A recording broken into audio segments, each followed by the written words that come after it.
Today, we're talking about something important, something we often find hard to look at, something that happens when we meet someone and start a relationship. Because at first, everything feels magical. The excitement, the connection, the messages, the glances, everything is new. And precisely because it feels so magical, it can also be a trap. Not because the other person is bad, but because we too make mistakes. Mistakes we repeat, mistakes we've learned, mistakes we often justify as part of love, when they're not. And if you want to build something healthy, something real, something truly good, you have to start recognizing these mistakes, calling them by name, and most importantly, stop falling into them again. So take a deep breath and stay with me. No rush, no pressure, just listen. One of the most common mistakes at the beginning of a relationship is idealizing way too soon. You meet someone and instantly start painting 1,000 pictures in your head, the trip, the shared home, the hugs, the intimacy, and without even realizing it, you fall in love with a story that doesn't exist yet.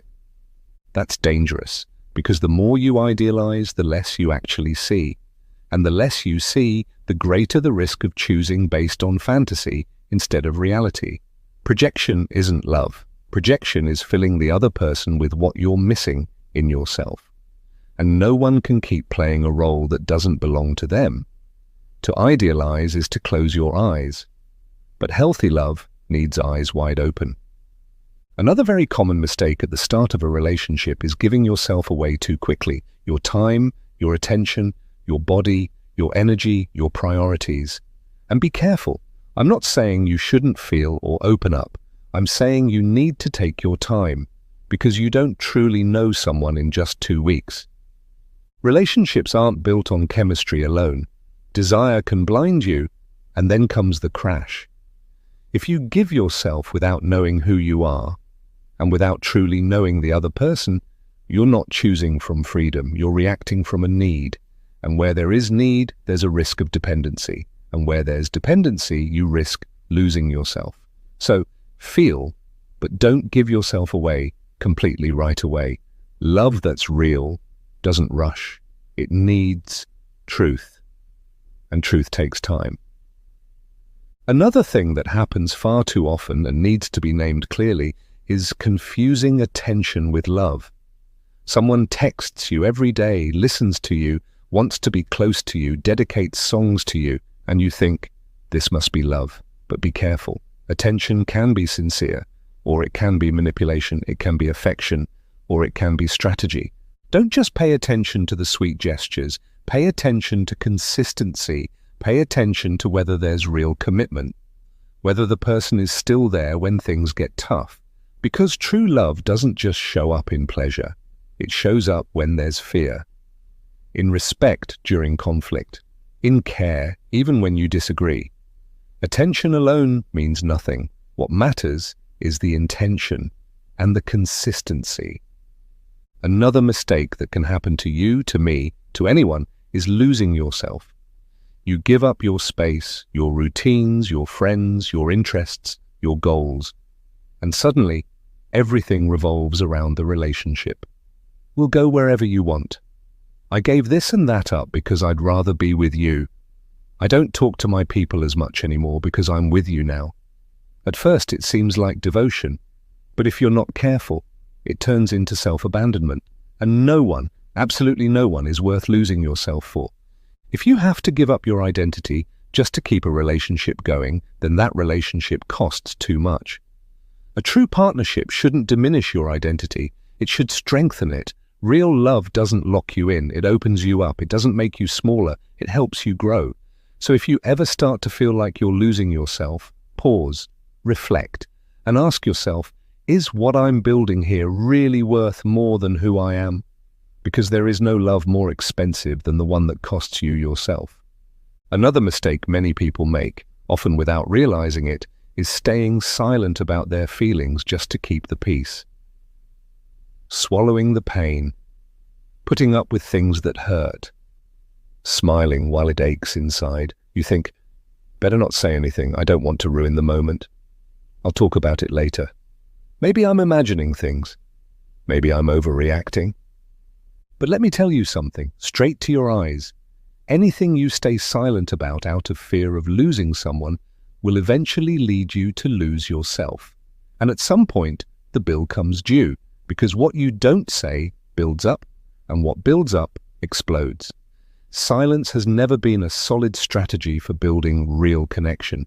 Silence is only useful when it's chosen freely, not when it's imposed by fear. So speak up from the beginning, with respect, with clarity, with honesty. If something hurts you, say it. If something bothers you, name it. If something doesn't feel right, express it. You're not asking for too much when you express what you feel. You're being honest. And honesty is the only language that true love understands. Finally, before we close this first hour, I want to leave you with this. Never start a relationship thinking, I can change him, or she'll get better over time. No, don't enter a relationship with the hope that one day the other person will change. That hope is a trap. Love what is, not what you hope for. Because if you love someone in the hope they'll change, you're not really loving them. You're gambling. And love is not a gamble. Love is a clear choice to accept the other as they are, and to honestly ask whether who they are aligns with what you need. That simple, that hard. Breathe. Everything we talked about, it's not theory, it's real life. It's what people share with me all the time.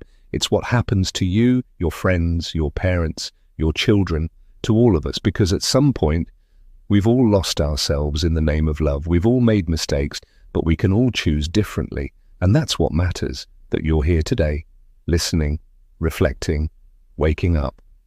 That's the first step toward loving better. You're still here, and that says a lot about you. It shows that you're not settling for the old patterns, that you're no longer willing to do the same things and expect different results. It shows that you want to learn, grow, and love better. So thank you for being here. Thank you for listening.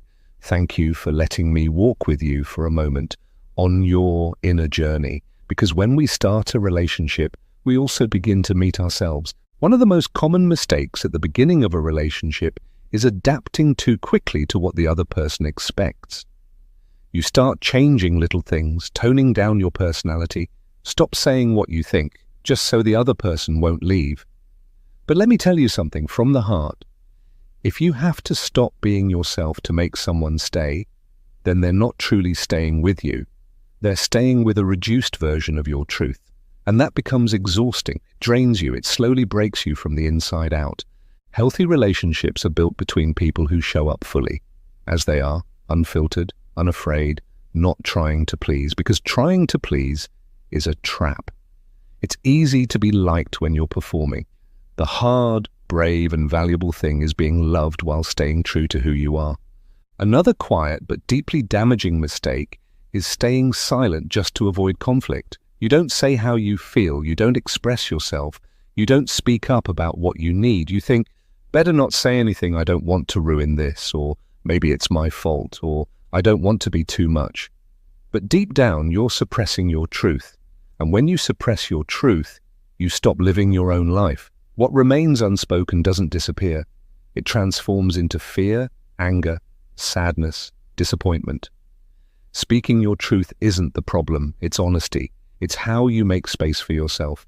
It's how you set boundaries. And a relationship without clear boundaries will eventually overflow.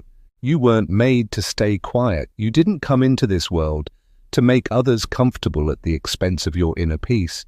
You are here to be yourself. And if you have to stop being yourself to be with someone, then that's not the right place for you. Another common trap at the start of a relationship is using it as emotional anesthesia. You come out of a breakup, a loss, an emptiness, and without even realizing it, you start something new, hoping the other person will fill all those holes.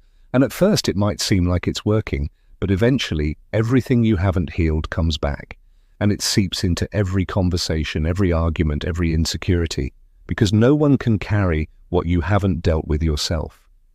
A partner is not a therapist, not a hiding place to escape from yourself, not a cure for your wounds. A partner should be a companion, someone who walks alongside you, not someone who replaces the work only you can do.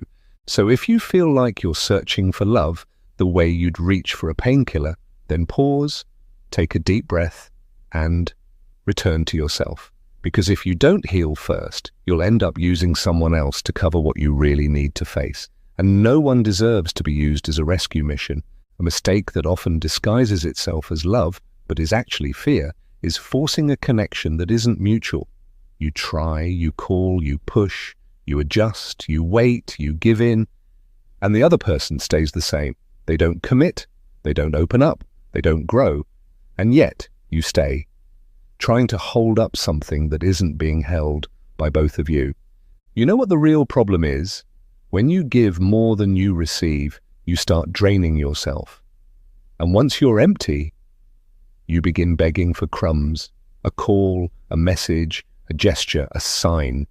And that, my friend, is not love. That's emotional hunger. And when you're starving, you'll eat anything, even what harms you. That's why it's so important to say stop in time, to say this far and no further, to choose yourself, even when it hurts. Because every time you chase someone who isn't there, you're telling your self-worth you're not enough. And that will break you eventually. Stay with the one who chooses you, who is willing to build something with you, who doesn't leave you questioning every day whether you matter. You don't have to convince anyone to love you. Real love doesn't need constant proof. Real love is visible, tangible, undeniable. Another mistake we sometimes make without realizing it is starting a relationship just to avoid being alone. And as human as that is, it's a costly mistake, because when you begin something out of fear of loneliness, you're not truly choosing, you're settling. And when you settle out of fear, you start normalizing what's not good for you. You endure, you justify, you go silent. And all of that slowly erases you. Being alone isn't a punishment, it's a space to hear yourself, to gather yourself, to ask what you really want. And if you can't be alone, you're not ready to be with someone else. Because even in a relationship, there will be moments of distance, misunderstanding, and silence. And if you can't face those without losing yourself, you'll fall into emotional dependence. And that is a form of slavery. So choose connection out of desire, not out of lack, from freedom, not from urgency, and you'll see everything change. Because when you choose from fullness, you stop accepting less than you deserve. Breathe, stay in the silence for a few seconds. Feel what this stirs in you. Maybe it moves something inside you. Maybe it reminds you of someone. Maybe it makes you reflect on your own behavior. And that's good. You're not alone. We all make mistakes, but not everyone chooses to learn from them. You are. You're here. You're learning. And that already changes something inside you. We're still here, you, and this honest search for a better way to love. And I don't just mean loving someone else, but also, and most importantly, loving yourself. Because even if we don't always say it, a relationship also reveals how much you value yourself, how much you're willing to endure, how much you're willing to let go, and how ready you are to choose yourself, even when everything in you wants to hold on. So let's keep going today, gently, without rushing, but without standing still. There's a mistake many people make, almost without realizing it, entering a relationship without knowing their own boundaries. And if you don't know your limits, everything will overwhelm you. You accept hurtful words, you tolerate troubling behavior, you go along with a kind of love that doesn't feel right for you, and then you wonder why you feel so empty. The answer is simple. If you don't know where your inner peace begins, you won't know when it's being violated. Setting boundaries isn't selfishness, it's self-worth. It's emotional health. It's active self-love. When you don't set boundaries, you slowly break apart. Because in trying to preserve the relationship, you stop listening to your own voice, and one day you wake up and no longer know who you are. So ask yourself, what are you no longer willing to tolerate? What behaviors will you stop justifying? How far are you willing to walk alongside yourself, and where does it become self-betrayal? True love respects boundaries. Healthy love hears a no. Mature love isn't offended when you draw a line around your emotional space. Another draining mistake, especially at the beginning of a relationship, is constantly seeking validation from your partner. Do you miss me? Did you like it? Are you thinking about me? Are you sure about us? There's nothing wrong with having insecurities. We all have them. But if your self-worth depends on what the other person says or does, you'll end up on an emotional roller coaster. If today he says he loves you, you feel fine. If tomorrow he's distant, you fall apart. That's not stability. That's not a healthy relationship. That's emotional fragility. And fragility like that can't be healed by more love from the outside. It can only be strengthened by inner work. Because when you know your worth, you don't need to hear it all the time. You know it, you feel it, you live it. And then you don't need to chase, control, manipulate, check his phone, or question every silence because you feel secure, because you trust. And if you can't trust, then this isn't the right place for you. A relationship without trust is like a house with no foundation. You can decorate it as beautifully as you want. Sooner or later, it will collapse. Now, I want to talk about something deeper, something we often struggle to admit. Unrealistic expectations. Yes, the ones we carry when we believe that someone else will fill everything we're missing. With this person, I'll finally be happy. Now I'll have real stability. This time, I'll be loved the way I need. And yes, we all long for good things, but when you expect someone else to be everything for you, you forget yourself. No one is coming to complete what you haven't resolved within. And if you expect someone to do that, you'll end up blaming them when they can't. And trust me, they won't be able to. Because they're only human. Because they can't read your mind. Because it's not their job to heal you. Going into a relationship with impossible expectations is like strapping a heavy backpack on someone that was never theirs to carry. And that's where the frustration starts, the disappointment, the pointless accusations and arguments. Don't put your happiness in someone else's hands. Don't hand over your emotional well-being to another person. A partner can walk beside you, yes. They can enrich your life, of course. But they should never become the center of your universe. Because if everything revolves around the other person, what happens when they're not there? What happens when they don't respond, when they fall apart? Do you fall with them? So start building your stability within yourself. And when someone comes along, let them add to your life, not replace something in it. Another thing that happens, more often than people admit, is feeling like you have to earn someone's love. So you give too much. You give your time, your attention, your whole self without expecting mutuality. And you convince yourself that if you just give enough, they'll choose you. But love doesn't work like that. Love that has to be begged for is no longer love. Love that must be earned turns into humiliation. And you were not born to shrink yourself in the name of love. Don't make yourself small just to be chosen. Don't give yourself away to someone who doesn't value you. Don't justify behaviors that you know deep down you don't deserve. And above all, don't confuse passion with love or intensity with true connection. There are people who know exactly how to make you feel special. But that doesn't mean they know how to love. Some gestures may feel deep, but they have no roots, no commitment, no intention to stay. And you have to learn the difference. Because if you don't, you'll keep falling into the same pattern. Someone shows up, fascinates you, and then disappears. And if it happens often enough, it begins to erode your trust, your belief in love, and your faith in yourself. So pause, take a deep breath, and ask yourself, is what I'm experiencing right now nourishing me or draining me? Does it strengthen me or weaken me? Is it walking beside me or leaving me alone, even when the other person is present? There are no half-truths in love. If you have to ask whether someone loves you, they probably don't. Love reveals itself, love is felt, love proves itself. And if it isn't clear, it simply isn't there. You're still here, and that means a lot. While many people choose to forget, distract themselves, or suppress their feelings, you've chosen to face them. And that, even if no one else sees it, is an act of great courage. Because not everyone dares to question how they love, how they connect, what patterns they repeat, or what wounds are still open. So thank you. Thank you for listening with presence. Thank you for your willingness. Thank you for your courage. Today I want to talk to you about something quiet, but something that shapes many relationships: the fear of being alone. In the beginning, it hides, it masks itself as excitement, as instant connection, as "this is what I've always dreamed of." But if you bond out of fear, you're not truly choosing the other person, you're running away from yourself. And if you use someone as an escape, that connection will eventually start to suffocate you. And not in a good way. You'll become dependent, insecure, anxious, controlling. And all of that won't happen because the other person caused it, but because you never learned how to be with yourself.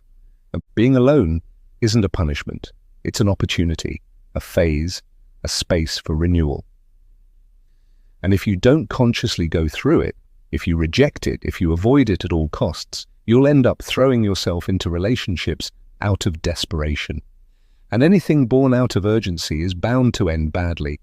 The fear of being alone makes you blind. It makes you endure the unacceptable. It makes you say yes when every part of you is screaming no. It makes you idealize people who have nothing real to offer.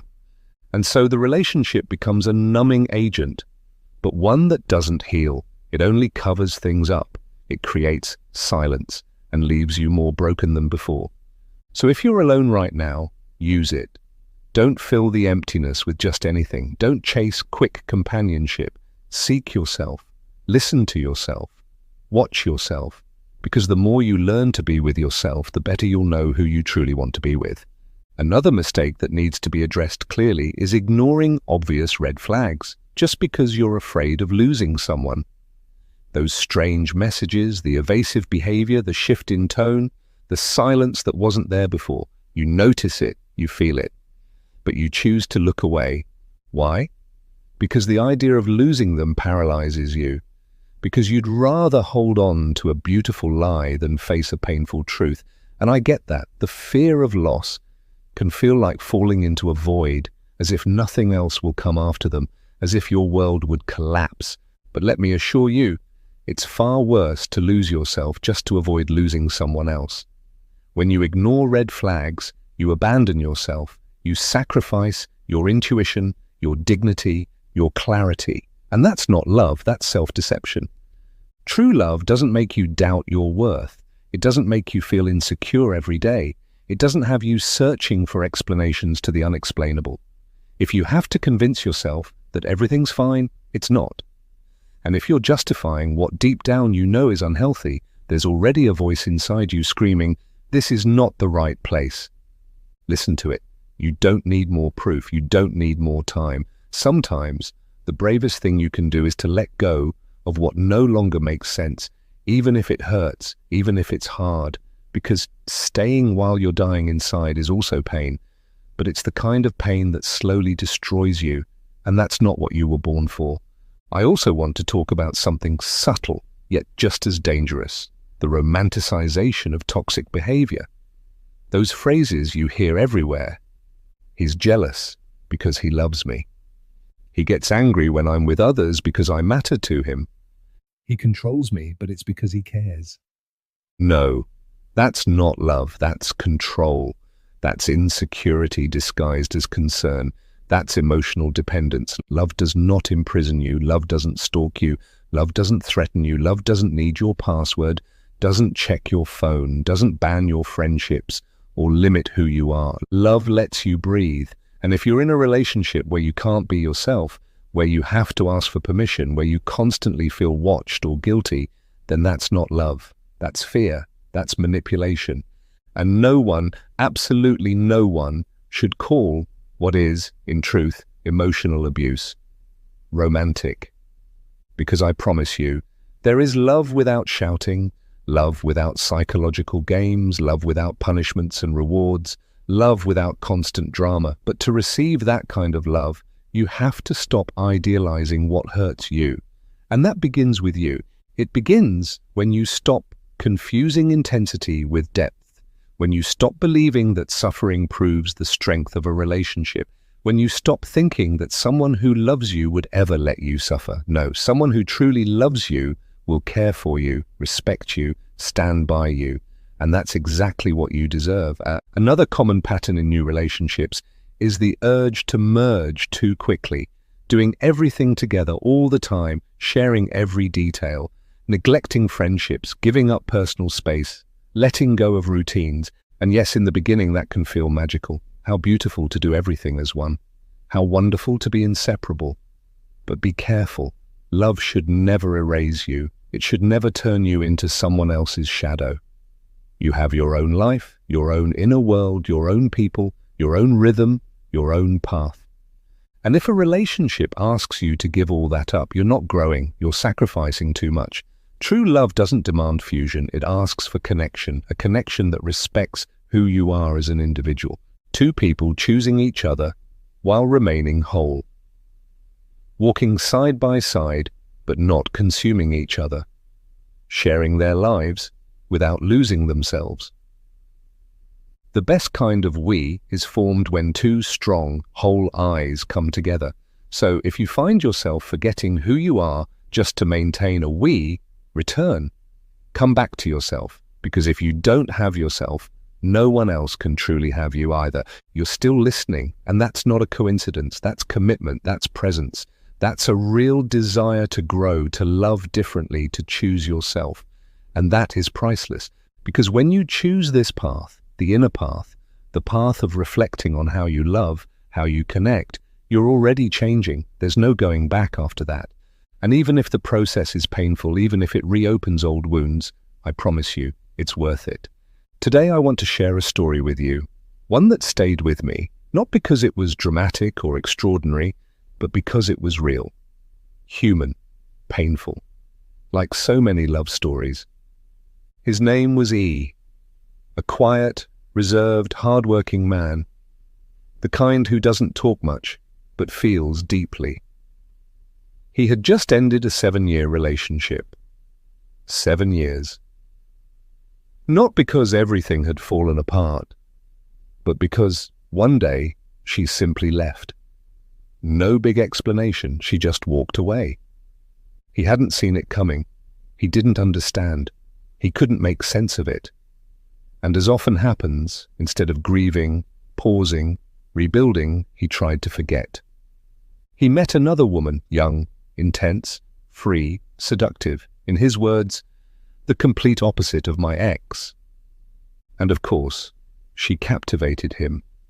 She lit him up, made him feel alive again. But something was off. There was a strange silence, an emotional distance he couldn't decode. A constant push and pull.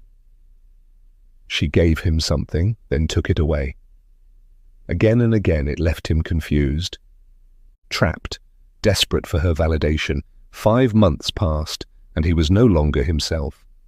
He stopped seeing his friends, his performance at work declined, sleepless nights, always clutching his phone, waiting for something that never came. In our first session, he said to me, "I don't know what's wrong with me. I know this isn't good for me, but I can't let her go. I can't stop, even though I know she's not good for me." And that sentence, my friend, that sentence sums up so many stories. Knowing something is hurting you, yet still being unable to walk away. Being trapped in a feeling that isn't returned, that draws you in but doesn't protect you, that excites you but doesn't respect you, that makes you feel alive and yet completely empty inside. We worked together for many months. It wasn't easy. He had to face things he had been pushing away for a long time, like his fear of being alone, like the belief that he was worthless unless someone chose him, like the pattern of constantly feeling inferior. And he cried and got angry and doubted everything. But one day, he understood. Not just in his mind, but as a truth that hit him deep in his bones. She never loved me. She only used me to avoid being alone. And even though it hurt, even though it shattered the fantasy, he could finally breathe. It was like his body had finally let go. Because sometimes the greatest act of self-love is simply saying, stop. And that's what he did. Not because he stopped feeling, but because he started choosing himself.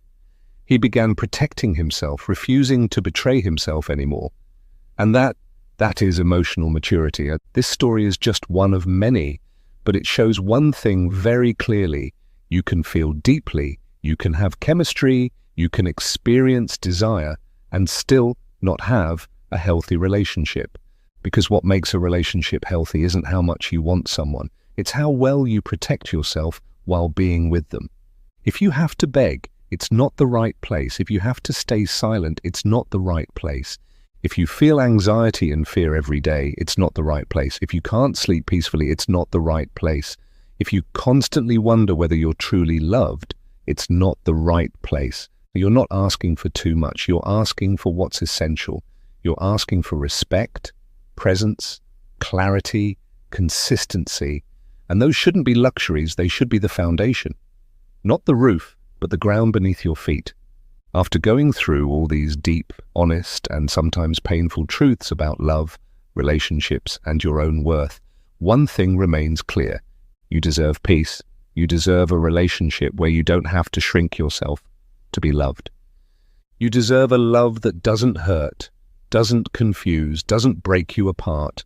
Not one filled with conditions, games, and manipulation, but one that stands calmly by your side, a love that sees you and doesn't ask you to change in order to be accepted. Maturity doesn't mean you stop feeling. It means you know what to do with your feelings. It means you know when to stay and when to tell yourself it's time to go. Thank you for staying until the end. Thank you for having the courage to face yourself, to look at the places that hurt, and for not giving up on loving better, despite everything. And no, it's not always easy, but it is possible.